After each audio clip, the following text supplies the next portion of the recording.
भविष्य आ चुका है। एक ऐसा समय जब अपोकलिप्टिक वर्ल्ड आखिरी महान युद्ध के बाद तबाह हो चुका है। अब ये दुनिया लाइफलेस वेस्टलैंड्स और मॉन्स्टर्स से भरी हुई है। इस उजड़े हुए संसार में इंसानी सभ्यता का आखिरी सहारा है the city beneath the mountain. इस शहर पर राज करता है ऑल गवर्नर, जिसे डर है क्रूसेडर चर्च और उनके हायरार्क की बढ़ती ताकत का। यहीं एक विच ग्रे एलिस को सजा दी जा रही है। यह सजा दी है ऐश ने, जो पेट्रियार्क का राइट हैंड है। वो आदेश देता है कि सारे स्लेव्स काम रोक दें ताकि वो सब एक विच की मौत देख सकें। एक ऐसी विच जिसने ऑर्डर को चुनौती दी थी। ग्रे एलिस को ना कहना नहीं आता। जो भी उससे मदद मांगता है उसे वो इनकार नहीं करती। हर तबके के लोग उसके पास आते हैं और वो सबकी मदद करती है। ऐश सज्जा पड़ता है और ग्रे एलिस के पैरों के नीचे से सपोर्ट हटा देता है। मगर तभी कुछ अजीब होता है। एलिस एक सोल्जर की आंखों में देखती है और सोल्जर बिना समझे ही अपनी पिस्टल निकालकर रस्सी पर गोली चला देता है। एलिस बच निकलती है। ऐश गुस्से में सोल्जर को मार देता है और एलिस की तलाश का हुक्म देता है। क्रूसेडर्स उसे ढूंढते हैं, लेकिन अब ऐश खुद चुड़ैल के जाल में फंस जाता है। वो खुद को उसी नूस पर लटका हुआ पाता है, लेकिन ग्रे एलिस उसका सपोर्ट नहीं हटाती।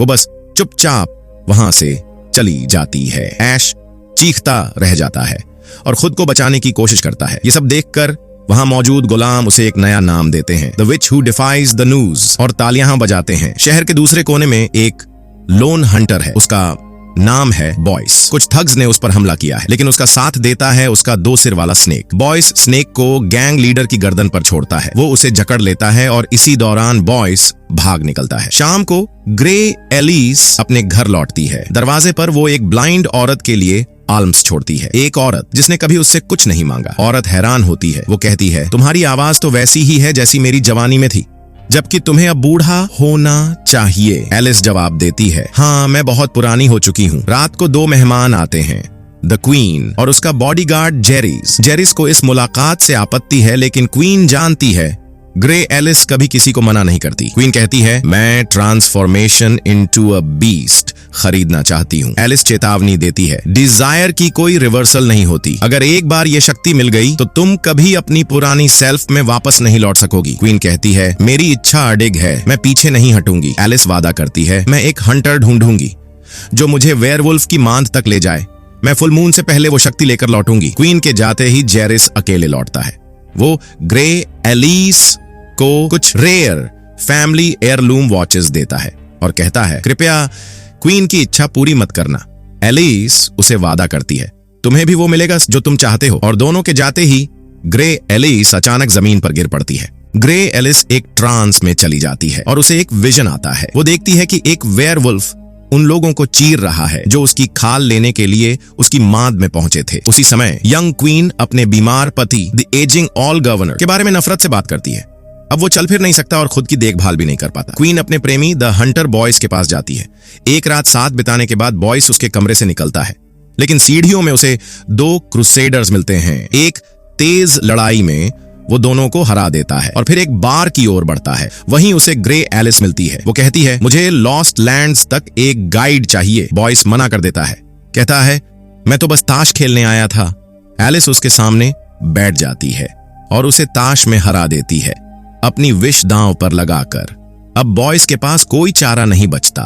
वो मान जाता है और चेतावनी देता है कि बैरन लैंड्स में जो हॉरर्स हैं वो उसकी कल्पना से परे हैं। ग्रे एलिस उसे एक वेयरवुल्फ की मांद तक ले चलने को कहती है। बॉयस कहता है, मुझे पता है, स्कल रिवर के पास एक ऐसी जगह है। एलिस उसे पेमेंट में कैप्टन की पॉकेट वॉच देती है। अचानक क्रूसेडर्स का एक दस्ते बार में घुस आता है। नेतृत्व कर रहा होता है ऐश। बॉयस तुरंत अपना 2 सिर वाला सांप सबसे आगे वाले हमलावर पर फेंकता है और इस केओस में एलिस और वो भाग निकलते हैं। ऐश उस सांप को मार देता है, लेकिन एलिस और बॉयस शहर से निकल चुके होते हैं। बॉयस विजिबली परेशान होता है, अपने क्रीचर की मौत से टूट गया है। यह देखकर विच भी चकित रह जाती है। वापस शहर में ऐश एक ब्लाइंड बेगर औरत को पकड़कर पैट्रियार्क जोहान के सामने लाता है। टॉर्चर के दौरान वो औरत स्वीकार करती है कि क्वीन और उसके कैप्टन ग्रे एलिस के पास आए थे। वो उनकी आवाज पहचानती है। जोहान को इसमें एक मौका दिखता है और ऐश को हुक्म देता है, विच और हंटर को किसी भी कीमत पर ढूंढो और उनसे ये कबूल करवाओ कि उन्होंने क्वीन के साथ मिलकर ऑल गवर्नर को गद्दी से हटाने की साजिश की है। दूसरी ओर ग्रे एलिस और बॉयस खुले मैदान में डेरा डालते हैं। बॉयस अपने सांप का कोई रिप्लेसमेंट ढूंढने की कोशिश करता है, लेकिन समझ जाता है कि ऐसा क्रीचर कोई और नहीं।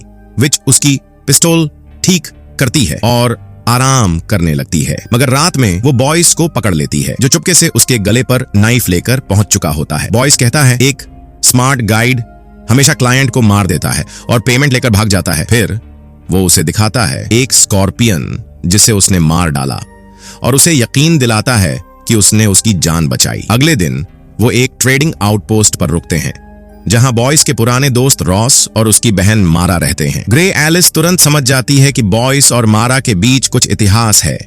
वो उसे तेज चलने को कहती है, क्योंकि उसे फुल मून से पहले वेयरवुल्फ की मां तक पहुंचना है। बॉयस कबूल करता है, एक ही सीधा रास्ता है रेलवे लाइन के साथ, मगर वहां बहुत सारे मॉन्स्टर्स हैं और रास्ता बेहद खतरनाक है। उस रात बॉयस मारा के साथ समय बिताता है और उसे एक दुख भरी कहानी सुनाता है। एक लड़का जिसने अपने माँ बाप खो दिए और वेस्टलैंड्स में अकेला भटकता रहा, चुपचाप डरा हुआ, किसी से बात किए बिना। धीरे धीरे वो इंट्रोवर्ट और एंटी सोशल बन गया। मारा पूछती है, क्या ये कहानी तुम्हारी है?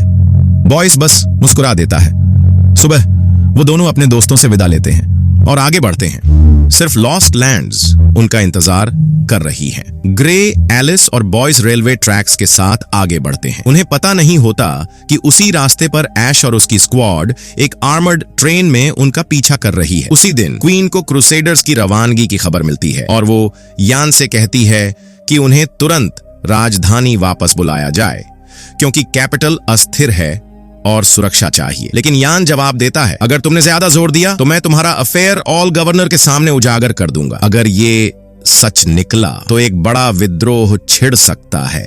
क्वीन जोहन के खिलाफ आवाज उठाती है। वो मान चुकी है कि ग्रे एलिस के साथ उसकी साजिश सामने आ गई है। जोहन तुरंत ऐश को संपर्क करता है। वो कहता है, सारे गवर्नर अब मरने वाला है, क्वीन कमजोर है और एक नया युग आने वाला है, लेकिन इसे सुनिश्चित करने के लिए तुम्हें ग्रे एलिस से हर हालत में कन्फेशन लेना होगा। ऐश अपनी आर्मर्ड ट्रेन को फुल स्पीड पर चलवाती है और उसका दस्ता पहुंचता है उस ट्रेडिंग आउटपोस्ट पर जहां बॉयस और एलिस पहले रुके थे। क्रूसेडर्स को रॉस और मारा मिलते हैं। रॉस को 2 पोल्स के बीच लटकाया जाता है और बुरी तरह टॉर्चर किया जाता है, लेकिन वो दर्द सहता है और कुछ नहीं बताता। मारा अपने भाई को तड़पते हुए देख नहीं पाती और अंत में टूट जाती है। वो बता देती है कि एलिस और बॉयस कहां जा रहे हैं। क्रूसेडर्स रॉस को मार देते हैं, उसका घर जला देते हैं और उस दिशा में रवाना हो जाते हैं जो मारा ने बताई थी। बॉयस और ग्रे एलिस एक उजड़े हुए शहर में पहुंचते हैं, जो एक गहरी खाई से 2 हिस्सों में बंटा हुआ है। बॉयस एलिस को एक पुराने केबल कार तक ले जाता है, जिसे उसका एक पुराना दोस्त ऑन परेड करता था। बॉयस उसे पुकारता है, लेकिन कोई जवाब नहीं आता। तलाश करते हुए उसे अपने दोस्त की लाश मिलती है, जो फांसी पर लटकी होती है। वो एलिस को चेतावनी देता है, लेकिन तभी चारों तरफ से क्रूसेडर्स आ जाते हैं, जो काले चश्मे पहने हुए हैं, ताकि वो विच की सजेशन पावर्स से बच सकें। ऐश बॉयस से कहती है, विच को हमारे हवाले कर दो। बॉयस दीवार पर बंधी मारा की लाश देखता है, जो टॉर्चर के बाद मार दी गई थी। क्रोध में वो एलिस के साथ लड़ाई में कूद पड़ता है और दोनों मिलकर कई सैनिकों को मार गिराते हैं, लेकिन दुश्मनों की संख्या ज्यादा होती है और उनके पास एक कैनन भी होता है। वो गोलीबारी करते हैं जैसे ही एलिस और बॉयस केबल कार की तरफ दौड़ते हैं। केबल कार एक पुरानी स्कूल बस होती है, जो एक केबल पर लटकी होती है। बस खाई के पार जाने लगती है, लेकिन कुछ सैनिक उस पर कूद जाते हैं। ब्रूटल फाइट के बाद एलिस और बॉयस उन सबको मार देते हैं और उनकी लाशें खाई में फेंक देते हैं। ऐश यह देखती है और केबल को कटवाने का हुक्म देती है। बस दूसरी तरफ की चट्टान से टकरा जाती है और लटकने लगती है। ऐश अपने काले चश्मे उतार कर निशाना लगाती है, लेकिन एलिस की नजरों से टकरा जाती है। वो बॉयस को मार नहीं पाती और एलिस उसे बचा लेती है। इसी पल बॉयस को एहसास होता है कि ग्रे एलिस सच में एक असली विच है। रात में वो दोनों आग के पास आराम करते हैं। बॉयस अपने शरीर से एक गोली निकालता है। एलिस उसकी चोट सिलती है। वो अपने बीते हुए लोगों को याद करते हैं। बॉयस अपने दोस्तों को वो कहता है, शहर हमेशा मेरे ऊपर एक बोझ बनकर रहा है। उन्हें महसूस होता है कि उनका खून और आत्मा एक जैसे हैं। इसी दौरान कैपिटल में क्वीन को पता चलता है कि वो प्रेग्नेंट है। अब एक वारिस उसके गर्भ में है। वो ऑल गवर्नर को ये खुशखबरी सुनाती है और फिर उसके पास झुककर कहती है, भविष्य का शासक एक आम शिकारी की संतान होगा, ठीक मेरी तरह जनता से पैदा हुआ। फिर वो एक तकिया उठाती है और पैरालाइज्ड गवर्नर का दम घोंट देती है। उसी दिन एलिस और बॉयस एक पुराने मिलिट्री जोन में पहुंचते हैं और देखते हैं कि पीछे ऐश की आर्मर्ड ट्रेन आ रही है, लेकिन वो लोग पहले पहुंच जाते हैं और पुराने न्यूक्लियर प्लांट के पास रक्षात्मक पोजीशन लेते हैं। तभी वहां जॉन के स्थानीय म्यूटेंट्स उन पर हमला कर देते हैं। बॉयस पहले से तैयार था, वो जलने वाले ट्रैप जलाता है और चारों तरफ आग की एक रेखा बना देता है, लेकिन कुछ म्यूटेंट्स फिर भी अंदर आ जाते हैं और एक भयंकर फाइट शुरू हो जाती है। एक फ्यूल बारल में विस्फोट हो जाता है। म्यूटेंट्स के लीडर, एक भयानक डीमन, एलिस को पकड़ लेता है और उसे मारने की तैयारी करता है, लेकिन एलिस उसकी आंखों में देखती है और वो डीमन उसे छोड़ देता है। तभी एलिस अपनी हथेलियों से आग निकालती है और उसे जिंदा जला देती है। जब धुआं छंटता है, एलिस बॉयस की बाहों में गिर जाती है। वो कहती है, ये आग आम इंसानों को नुकसान नहीं पहुंचाती, लेकिन अंधकार की शक्तियों को मार देती है और हर ताकत की एक कीमत होती है। इस बार मैंने कीमत चुकाई है। फिर वो एक कहानी सुनाती है, एक आदमी की जो कभी उसके पास आया था, इस जगह की छुपी ताकत को जानता था। एलिस ने उसकी मदद की क्योंकि वो कभी मना नहीं कर सकती। उसने शक्ति पाई, लेकिन वो खुद एक डीमन बन गया। एलिस मानती है, मैं थक गई हूं हमेशा ना कह पाने से, खतरनाक इच्छाएं पूरी करने से। बॉयस उसे सांत्वना देता है और वादा करता है कि वो उसकी रक्षा करेगा। उधर कैपिटल में सार्वजनिक रूप से ऑल गवर्नर की मौत की खबर दी जाती है। यान क्वीन को बधाई देता है, लेकिन अकेले में उसे याद दिलाता है, जब बच्चा बड़ा होगा तब सत्ता तुम्हारे हाथ से निकल जाएगी। क्वीन उसे फ्लैटर करती है, जिससे यान खुलकर कदम नहीं उठा पाता। इसके बजाय वो फिर ऐश से संपर्क करता है, हुक्म देता है, कोई सबूत ढूंढो कि ये बच्चा गवर्नर का नहीं है। एलिस और बॉयस अब रिवर ऑफ स्कल्स के करीब पहुंचते हैं। बॉयस उसे रोकने की कोशिश करता है, लेकिन एलिस मना कर देती है। वो उसे वो वॉच देती है जिसे उसने अर्जित किया था। फिर वो बताती है, मैं पीछे नहीं हट सकती। मेरा श्राप है कि मैं किसी की भी इच्छा को मना नहीं कर सकती, इसलिए मेरी वाउस के समय कोई पास नहीं होना चाहिए। बॉयस एक टनल में रुकता है। ऐश की ट्रेन उनका पीछा करते हुए पहुंचती है। ग्रे एलिस ट्रैक्स पर ट्रेन के आगे दौड़ती है। ऐश अपने आप में मग्न होकर सोचती है वो अब उसे लोकोमोटिव से कुचल देगी, लेकिन जैसे ही वो एक पुल पर पहुंचते हैं, एलिस आगे खाई देखती है और छलांग लगा देती है। बॉयस हवा में उसे पकड़ लेता है और पीछे की ट्रेन पूरी तरह से खाई में गिर जाती है।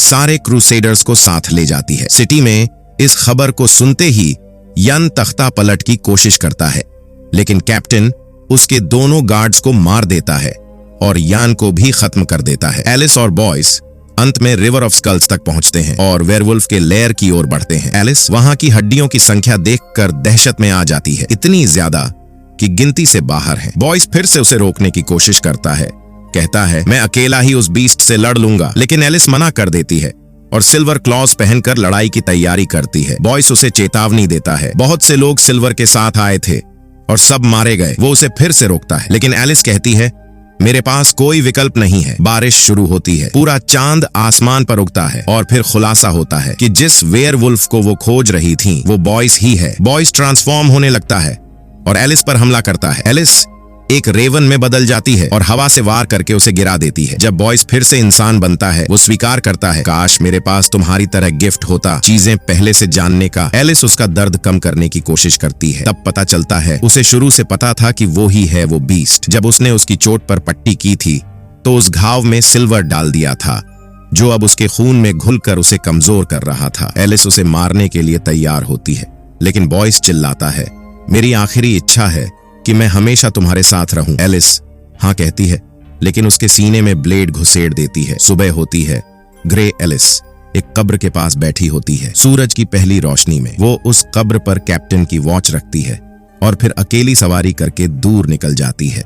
गुलाम उस चुड़ैल का स्वागत करते हैं जो फांसी के फंदे को भी ठुकरा चुकी है। एक बगावत की शुरुआत होती है। ग्रे एलिस वेयरवुल्फ की खाल लेकर महल पहुंचती है। क्वीन को ये शक्ति पाने के लिए अपनी उंगली काटनी होती है और एक बूंद खून उस खाल पर गिरानी होती है। यह देखकर कैप्टन गुस्से में कहता है, मुझे मेरी वॉच वापस चाहिए, मैंने ये नहीं मांगा था। एलिस जवाब देती है, तुम्हें वही मिला जो तुमने चाहा था। क्वीन रोते हुए स्वीकार करती है, मैं तो बस एक बीस्ट बनना चाहती थी ताकि बॉयस के साथ रह सकूं। गुस्से में वो कैप्टन को मार देती है, लेकिन खाल कभी नहीं पहनती और शहर विद्रोह की आग में जल उठता है। कुछ ही समय बाद बॉयस लौटता है एलिस का सामना करने। उनकी बातचीत में साफ हो जाता है कि एलिस शुरू से सब जानती थी। बॉयस सिर्फ किसी ऐसी से प्यार कर सकता था जो खुद ग्रे एलिस जैसी हो। इसीलिए क्वीन चाहती थी कि वो भी वेयरवुल्फ बन जाए, लेकिन एलिस जानती थी कि वो कभी उसकी खाल नहीं पहनेगी। उसे ये भी पता था बॉयस जिंदा रहेगा और उसके हाथ में जो बंदूक है वो कभी ग्रे एलिस पर गोली नहीं चलाएगी। ग्रे एलिस से कुछ भी खरीदा जा सकता है, लेकिन बेहतर है कि तुम ऐसा मत ही करो। आखिर में एलिस और बॉयस शहर से दूर सवारी करते हैं। ये एक और कहानी है, महत्वाकांक्षा और इच्छा की चेतावनी। एक जिंदा हुई दंतकथा, सोच समझकर मन्नत मांगो, जिसे जन्म दिया खुद ग्रे एलिस ने। और इसी के साथ यह कहानी यहीं खत्म होती है। थैंक यू हमारे वीडियो को देखने के लिए।